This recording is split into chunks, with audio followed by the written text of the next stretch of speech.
Alagang aso na sinaktan ng kapitbahay ang pinag-aawayan ngayon ni Deli at ni Peng. Pero meron pa daw sanga-sanga na mas malalim na dahilan tungkol sa trabaho, no? Pero balik tayo sa unang issue. So, tama na daw ang maling kwento at magsabi na lang daw ng totoo. Ayan ang buwelta naman niya para kay Peng mula sa kanyang kakampi si Ignet. Ignet, humarap ka na.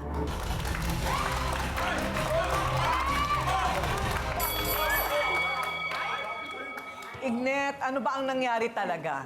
Kasi po nun, ma'am, nagwawalis po ako noon sa tapat po ng bahay namin. Halos magkalapit lang po kasi kami ng bahay ni Ate Peng eh.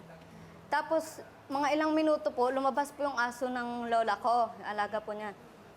Lumabas po, umiiyak po, tapos ang bilis po ng takbo. Parang may umuusok po. Abang tumatakbo po siya, parang may umuusok po. Tapos sumunod po siya na lumabas doon. Umiiyak po yung aso. Tapos yung sinasabi niya po na umiiyak yung anak niya, wala po akong narinig. Yung aso po yung umiiyak. Dagdag kasi mga lingan. Kasi akala ko po natuklaw talaga anak ko kasi lakas po na iyak niya.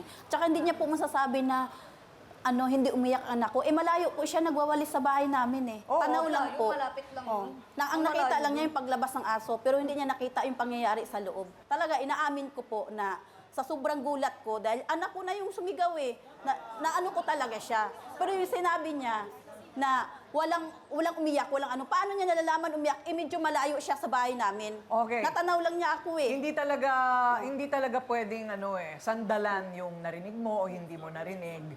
Maaring nagsasabi ka ng totoo, wala ka narinig, pero kung wala talagang ebidensyang nakita, hindi mapapatunayan na umiyak yung anak mo o Malayo po hindi siya, umiyak. opo, ma'am.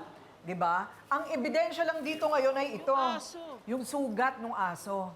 Oo, yan lang ang talagang ebidensya. Kaya ito yung medyo mapapanagutan. Pero eto ngayon ang kakampi ni Peng. Sabi niya, can relate daw siya kay Peng dahil nakaranas din siya ng kasamaan daw ng ugali ni Deli. Anong kinalaman sa aso? Mamay, humarap ka na.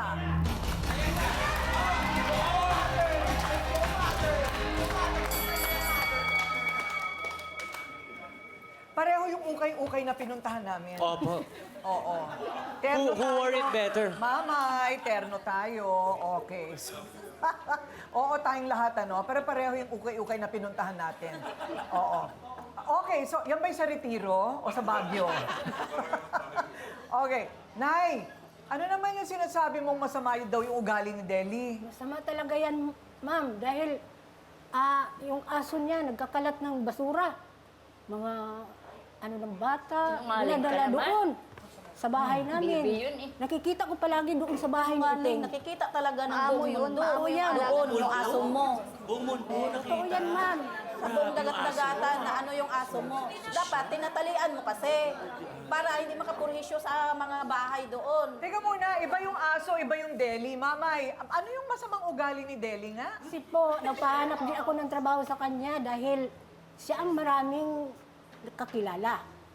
Hindi man niya ako pinasok kasi mag-alaga na lang daw ako sa asawa kong baldado, ma'am. Kasi hindi Teka ko muna, makalaban. Doc Camille,